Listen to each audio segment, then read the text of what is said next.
threw a lot at us, and we grinded it out. Rick, let's just start with general thoughts on the win, what it meant, and what you thought of the game as a whole.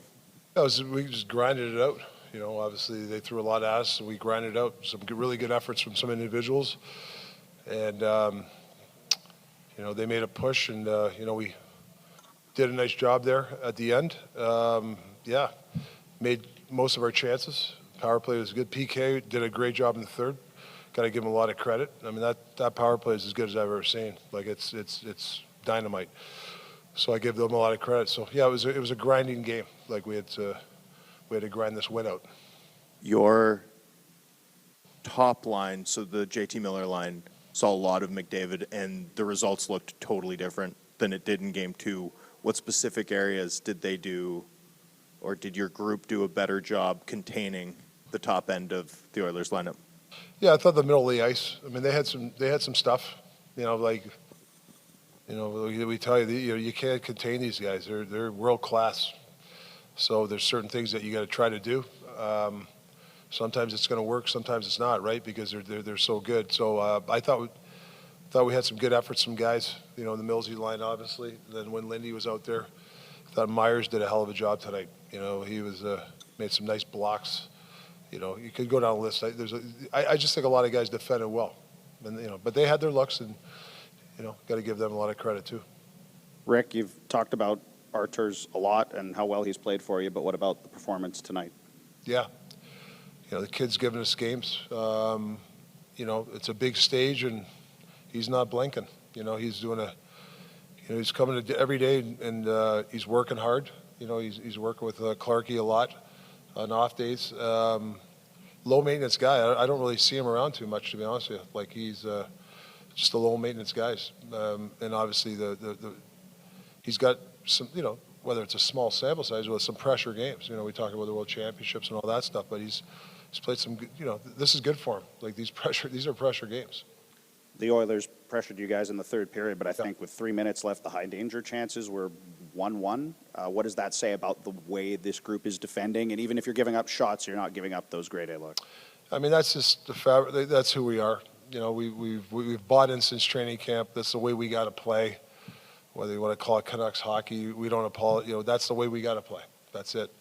You know, and the guys buy in. They enjoy it. They enjoy it because it's successful right now. But you know, there's certain things we still got to work on, and we all know it. And I thought the coaches did a great job yesterday and today, putting some great video today. You know, our staff did a hell of a job of a couple of tweaks here and there, and I think it helped us tonight. So I got to give my assistant coaches a shout out. They were great. They did a hell of a job last couple of days. Edmonton winds up changing goaltenders. You know, you look like you got to Skinner at this point. Do you feel that? Do you feel that in the room, that the players feel confident shooting the puck on him? I don't know. I mean, honestly, I don't know. I mean, he's won a lot of games for him. I mean, he won 18 in a row, so he's a good goalie. I mean, you know, we don't think any different, to be honest with you. I know I don't. You had two guys make their playoff debuts tonight, and Carlson on. What did you think of their games? I thought they were really good. I thought I thought Carlson did a nice job. Good intel from the guys down in Abbotsford, of where he could step in there, and I thought Alms did a hell of a job, PK, and you know, I think he played 10 or 11 minutes. I think those guys, you know, I think they could have probably played a couple more minutes. Those guys, they didn't seem out of place. Rick, back to Arturs. He seems like such an easygoing guy. I guess, what is it about his makeup that, you know, the moment is not getting to him? Obviously. Yeah, I think sometimes, you know, his personality is a very quiet guy, but he's a quirky guy. Like, he really is. And I don't know. He says a smile on his face. I don't know. He just walks in, you know, told what to do, and he does it. He's you know, the moment's not too big for him.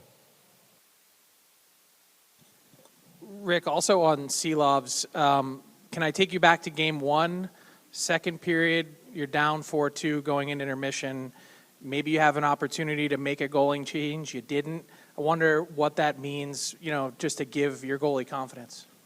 Yeah, I mean, you know, you give the hook to goalies on different situations, you know, to give the team a lift, you know, things like that. I just didn't. feel he deserved to come out. I don't think it was, was his fault. And I thought we were playing pretty good.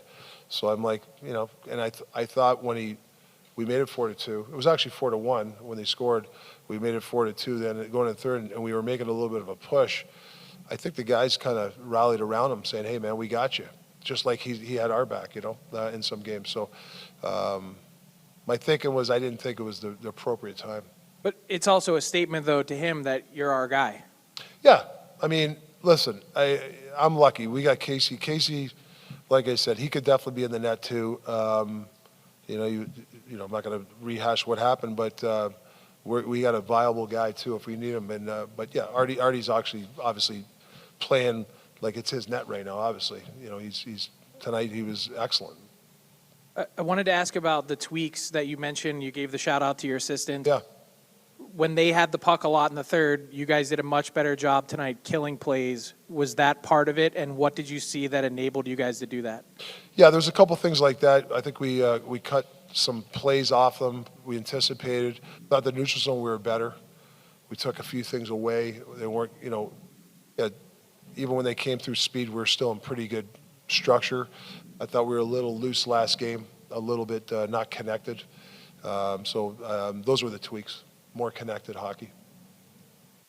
When you think about tonight and the first shift you got from Lindholm, Dakota, and Garland, where they all sort of threw big hits and kind of set the tone for you, just thinking about that line and thinking about what you've got from Elias in particular in the playoffs, I mean, how big's he been in where your club has gotten to after 9 games?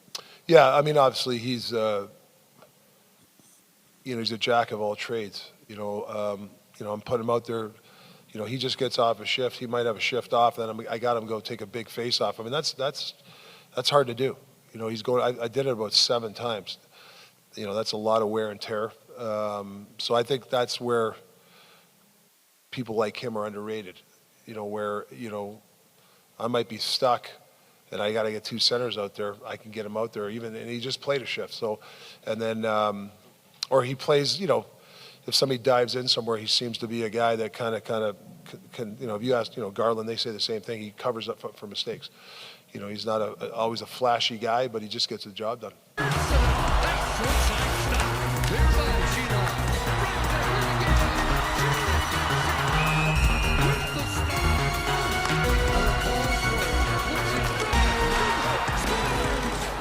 Vancouver, I want to thank you. In Canucks in 6. Go Canucks, go. Let's keep this thing going, baby. Generational talent. Thanks for liking the video and subscribing.